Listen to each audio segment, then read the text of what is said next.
I have a confession and some apologies to make. So that's what this video is. This is my apology to the world. So I'm just going to get right into it. I'm no longer a Christian. I haven't been for a couple years now. It's been a long process in solidifying that. And it's been a long journey uncovering all of that, learning about all of that, and facing myself with all of that, and admitting my wrongs with all of that, like I'm doing here. So there's some individuals out there that I'm going to be naming a few names in this video. These people never did anything wrong. They were just people that I knew, that I either knew or had conversations with, acquaintance, or not even really. Some of them didn't even really do much more than a conversation, but I remember these conversations that I had with these people, and I remember how adamant that I was right, because I was just always pointing back to the Bible and pointing out what that says. And so all these conversations that I'm referring to were with people that also identified as Christians at the time. And so those were the kind of people that I actually got along with the least in a weird way, because it was always just fights about religion, about the Bible, and whatever is involved in that. And so I've completely left it all, at least the narrative that came with Christianity as the world knows it today.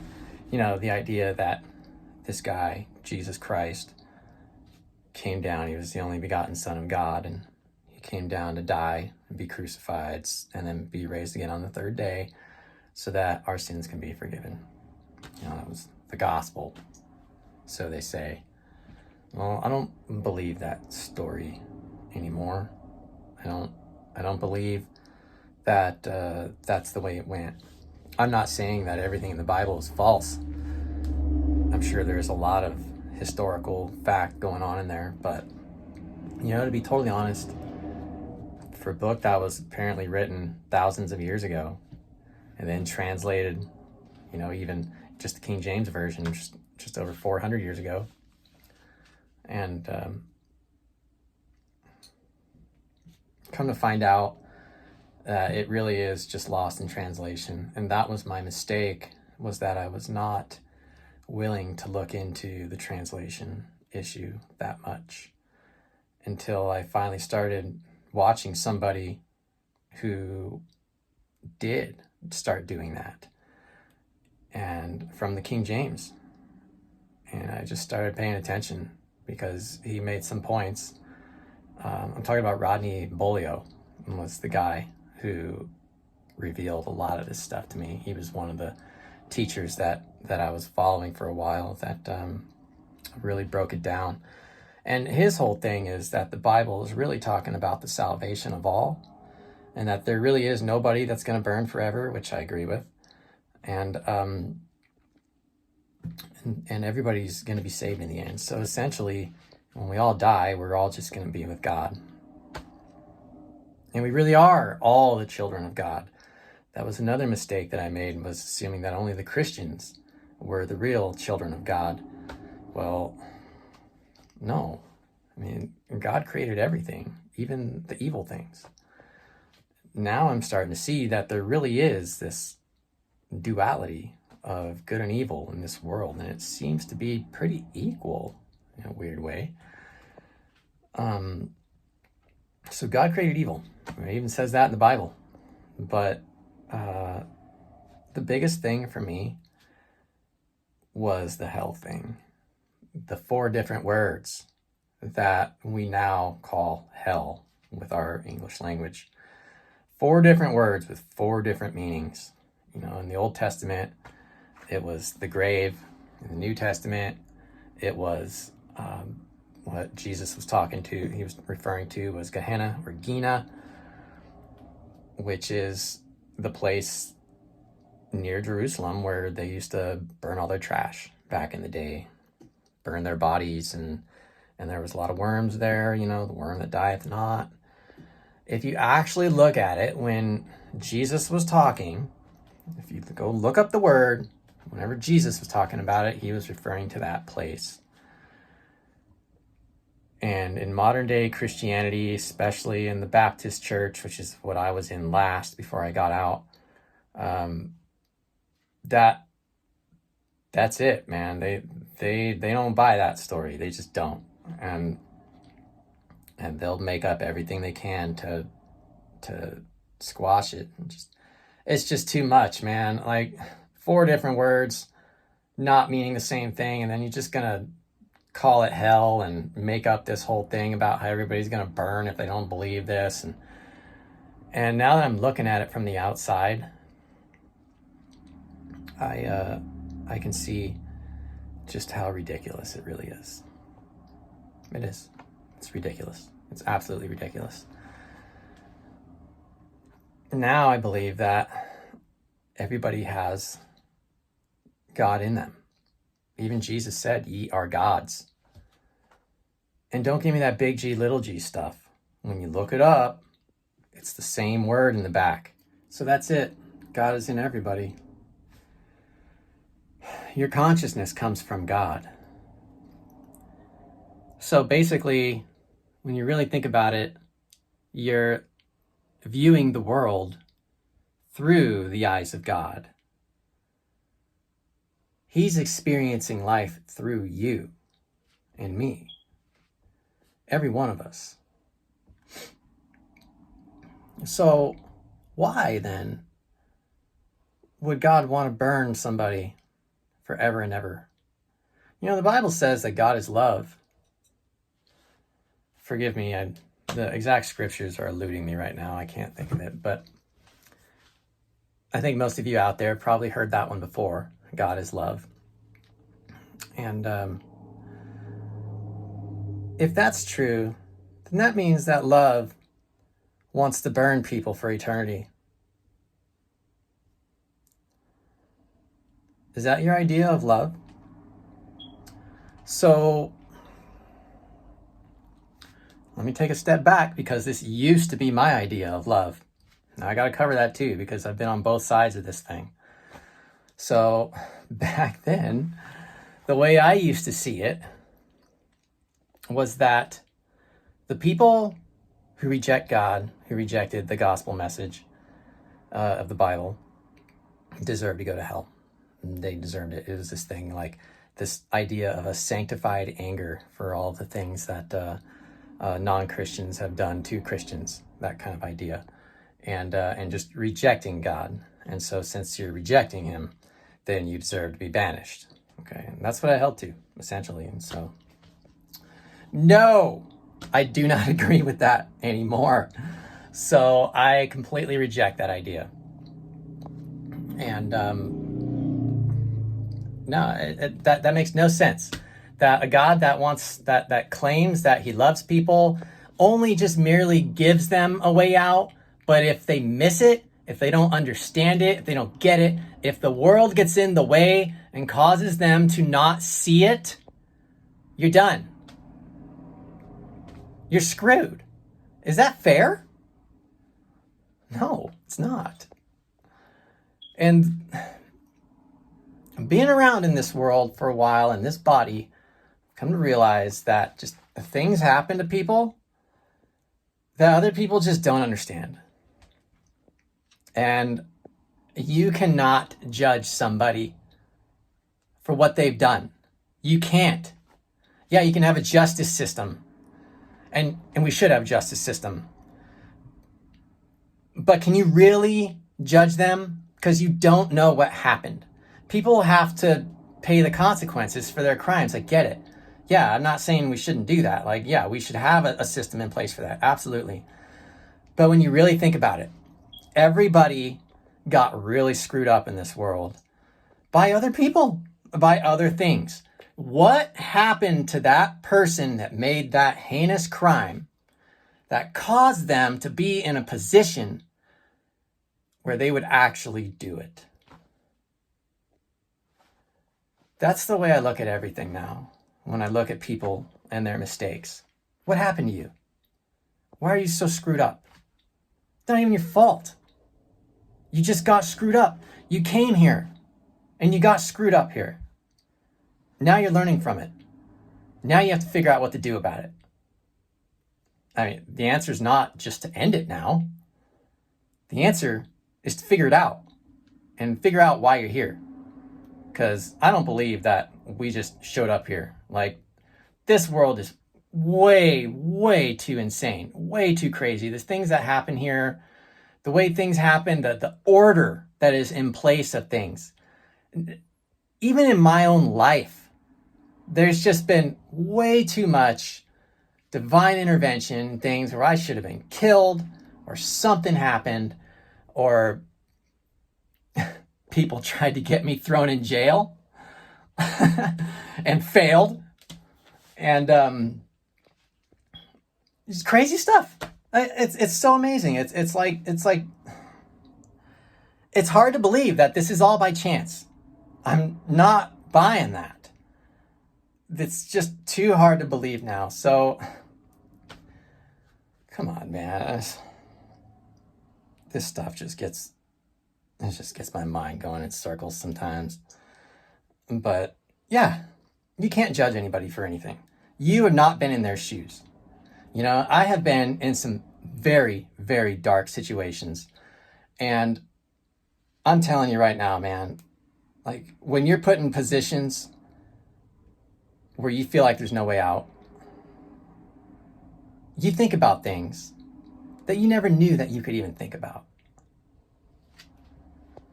So, especially as a Christian,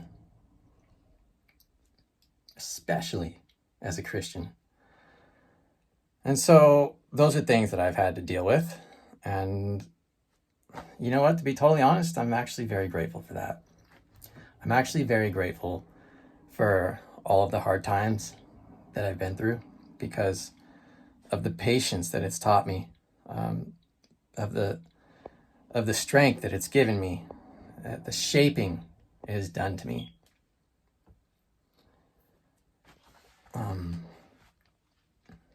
You know, there's that verse in the Bible, I think it's in James, talking about, to be, basically be grateful for your trials and tribulations. I can't remember what it said exactly, but, yeah, be thankful for that.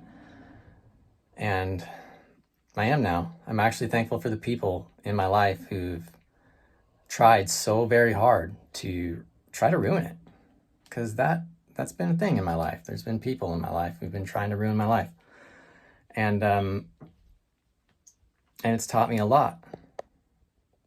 It's taught me a lot. I've come to realize that there's a lot of lessons to be learned from suffering, and lessons that you can't get otherwise. It can teach you empathy.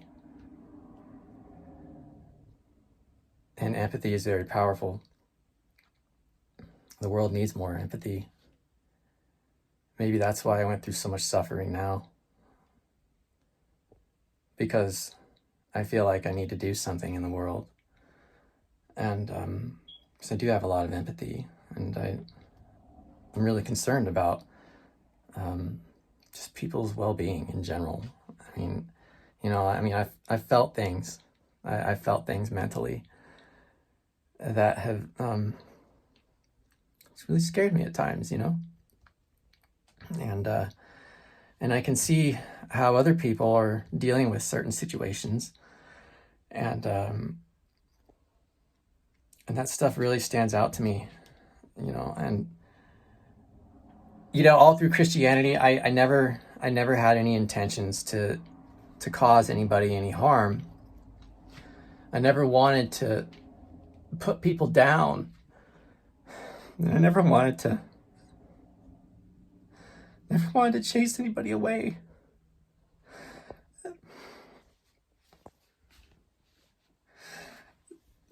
But I did. And at the time I knew it. I knew what I was doing. To that extent, I knew that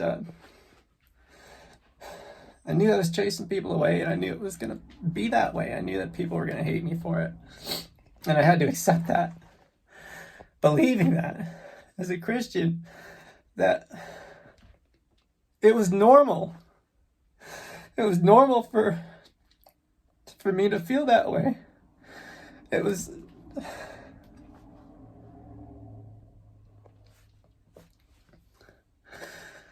It felt like, this idea of being a living sacrifice for Christ. You see what this does to people? So,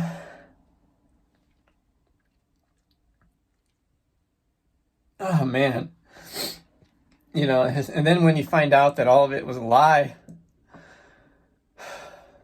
man, it'll rock you to the core.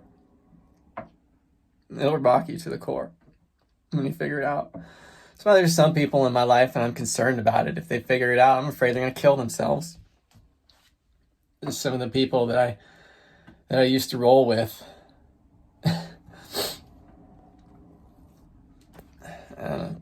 Because man, I'm telling you, when I figured this out, it really shook me.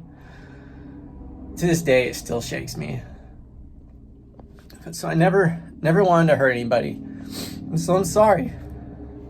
I'm sorry to the whole world for all the people. I'm sorry to all the people that I did hurt. Gosh, man. I kind of find out that there's people out there in the Christian church who claim to be Christians who aren't Christians at all. And they thrive on people who really are trying to do the right thing, who really are trying to be good Christians. They thrive on it, and then they just try to demonize you and destroy your whole life for it. It's amazing. It's amazing how these sick people are even real. But again, it's a thing that I've become thankful for. Sure, there's times where I don't feel that way, of course. Especially when you're in the middle of it. But more and more nowadays, I've been able to take a step back in the heat of the moment and just realize that this is a choice if I'm going to be upset about it. Getting angry is a choice. You don't have to get angry when somebody's ruining your life.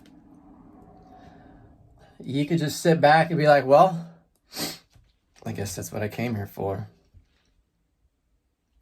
I don't know where I came from before this. It's like everybody comes down here and their memories erased or something. It's like, you don't know what this world is really about, but I believe that this is an experience to behold. The good and the bad, all the way. Every moment of this life is an experience that God wants to experience. Okay? The good and the bad. God wants to experience it through you, as I was talking about earlier. So, I hear a lot of people saying, oh, you chose this. You chose this life. You chose this path before you came here. A lot of people who do like crazy psychedelics, like ayahuasca or something. I've heard stories. They come back. I've never done that, but they come back and they're just like, yeah, I saw God or something, or God spoke to me or something like that. And they told me that this is a choice that I made to be here and I have to finish this or whatever. All this crazy stuff. I don't know. That's interesting, but I think that does make sense. That before you come here, you chose to come here in order to live out this experience in your life. So be thankful for the trials and the tribulations, because They are. They're going to teach you patience, and they're going to teach you a lot of things like I was talking about, like empathy. I think that's a big one. And I think suffering does teach empathy, because when you feel it, you can really, really understand other people's pain. And when you really feel a lot of pain, you realize that you don't want other people to feel that pain unless you're sick. And, you know, people are sick too, you know, but you know what? I feel like this world has gotten so bad that God's sending people down here to straighten it out.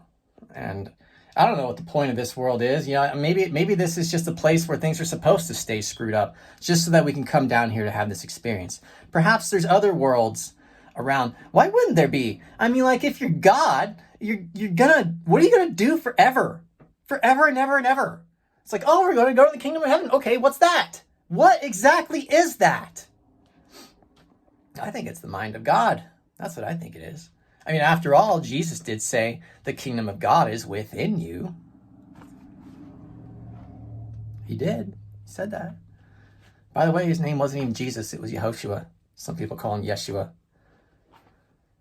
But that was another thing that bothered me. It always got to me. I just couldn't figure that out. Like, why did we change the name? Yeah, we have languages that evolved, but why do we have to change the name of somebody, of what they were called? Why do we do that? I don't think that's right. You know, and when you look up the word Jesus in the go to the Blue Letter Bible app and go into the interlinear section of any verse, and or go look up the word for Jesus and look up the root etymology words for those, like, you know, the words that those were translated from and all that stuff. That's really interesting. Jesus goes back, like, you could trace these words back through the translations through there, and it was translated through several different things, like all the way at the back, it comes to this word called Haya, like Hawayaw, I think. And in it's the original language, it was, obviously there's some differences there. I'm trying to give you a broad example here, okay? I'm leaving out all the little minor details because I don't have a Bible in front of me. I'm not like doing a big study right here, okay? I'm just trying to tell you a surface level kind of thing, all right? Bear with me. But that word, Haya, or Haya, you know, it's kind of what it sounds like. It means to live, to exist. You know, it basically describes doing what God is doing, existing. It's pretty cool. Nowadays, when I look through the Bible, I look at it differently. I try to find out what exactly, when I see the words like Christ, Christos, or Jesus, or if I see the words, I've already been through hell, but like, geez, my mind's going a million miles an hour right now. Okay, I'm just gonna take this into a different video. I'm not gonna get too up to this, but I gotta get back to the point. The point of the video was my apology. And so I needed to say that. I needed to give a little bit of context, a little bit of explanation and stuff. But I needed to say it. I'm sorry. I can't say it enough. I'm sorry. And to all those people out there, let me just name off a few in case something happens to me and I can't get to you all and make a video for all of you. I'm just gonna name some names really quick for people that I know that still do mean something to me. And even if you never want to see my face again, like, it matters to me that I at least get this out to you. So I'm sorry. And some of these people were Jane Bice, Brandon Adcock, Brian Carruthers, the MLM guy. Yeah, that Brian Carruthers. Yeah, I got into it with that guy via email. And Brian, I'm sorry, dude. Like, You were right. I'm so sorry. Just John and Tiffany Malott, also in the MLM space. Those people. I hope you guys are doing great. And I know we got into it, mostly Tiffany and I, and a little bit with John. But I'm sorry.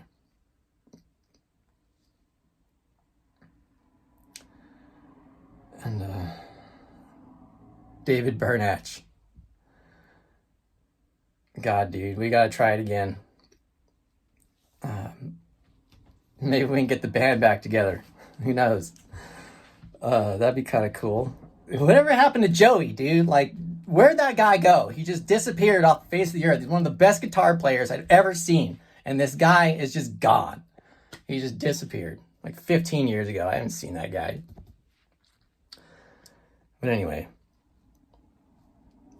You guys, everybody else, Renee, you tried to show me the salvation of all a long time ago.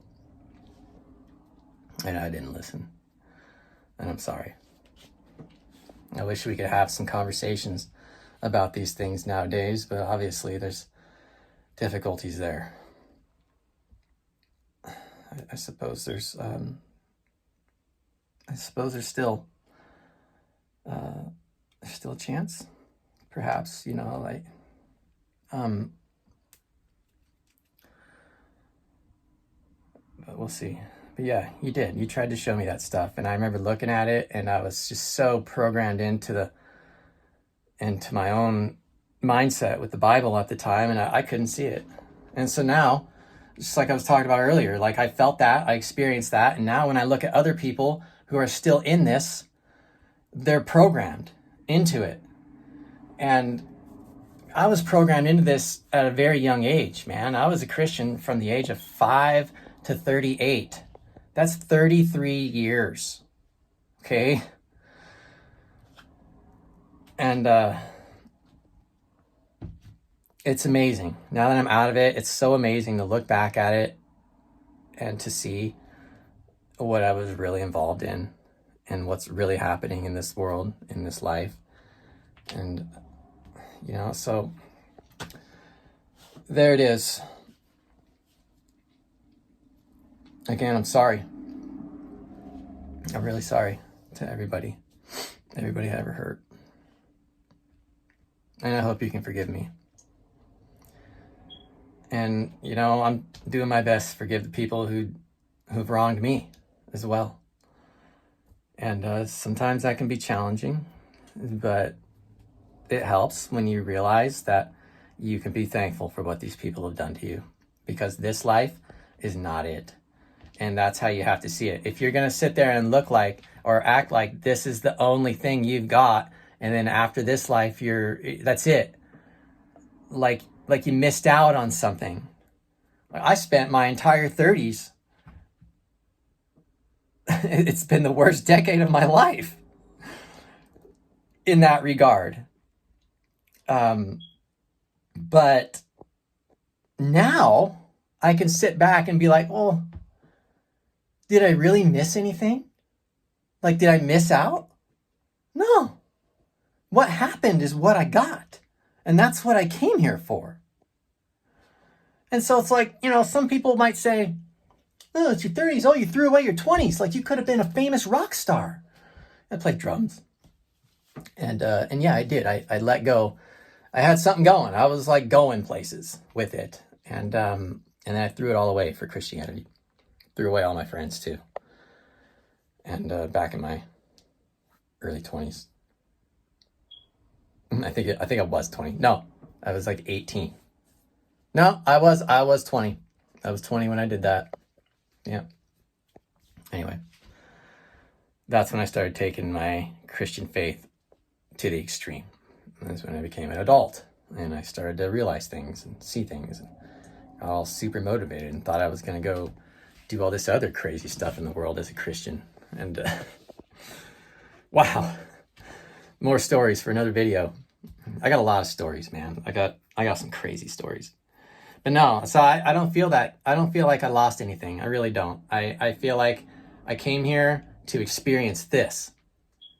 And And that is a good feeling. It really, really helps to help you to understand why you're here, because you're here to learn, or you're here to do something. I don't know, whatever it is you're here to do. You know, for me, I feel like I'm here to learn, and I feel like I'm here to change this place. I'm learning about it, and I feel like I'm going to change the world. I'm not sure how yet, but I've just had this feeling like I am going to change the world. And I also feel like I'm going to be a multimillionaire. I know that's kind of strange, isn't it? But I do. I feel like it's inevitable, unless I die first. But I don't think I'm going to die. I mean, what's the fun in that? Like, I come down here just to get thrown around a little bit and get my whole world rocked just to die? Like, okay, I suppose that's possible in the infinity of existence. Sure, maybe. But I don't think so. I just don't. I don't feel like that's the way it's supposed to be. That would just feel like such a waste. But, so that's how I feel. I feel like I've still got a lot to do, a lot to go. And I'm into things like fasting. And I think about things like this, about like my health and reversing aging and things like that. And I want to get into all this stuff more and just try to do the best that I can. Just paying it forward, man. So now that I have this chance, now that I know what I know, I'm going to do things differently now. And I've been doing a lot of things differently. I've been completely changing my life, turning my life around, and I'm doing it different. And I've got a much more growth mindset. In Christianity, I had more of it's kind of a death cult mindset, if you really think about it. And it's just the mindset of just destroying yourself and feeling like that was the right thing to do, and because you're a loyal servant to the Lord. And, like the Apostle Paul, dude got stoned outside the city. They took him outside the city and they stoned him. And dude got up and went back in there and started preaching again.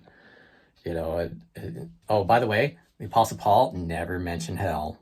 Think about that. He never mentioned going to a place called hell and burning. He never mentioned people going to a place like that. So, how come people aren't talking about that in the hellfire churches and stuff?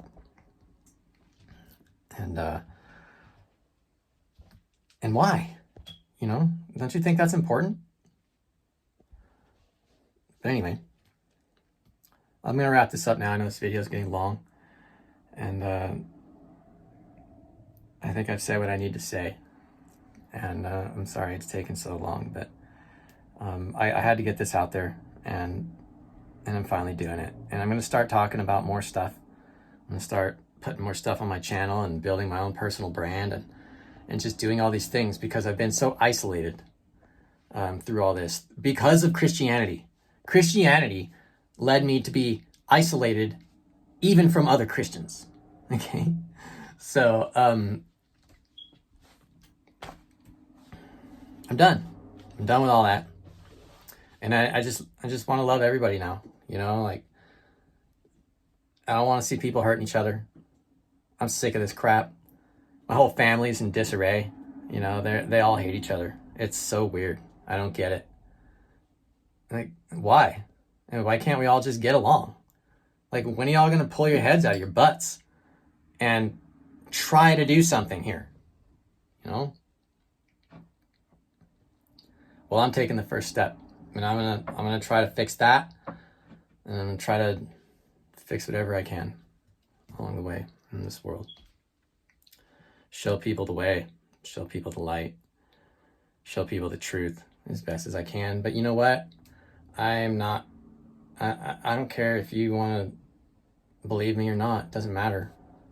I'm not gonna burn in hell. God, it's such a relief for me, just knowing that I don't have to worry about that anymore for people. Anyway, I'm done. Thank you so much. Thank you for existing. Thank you for being here in this life. And I wish you the best. And I love you guys. And that's it. I'll see you next time.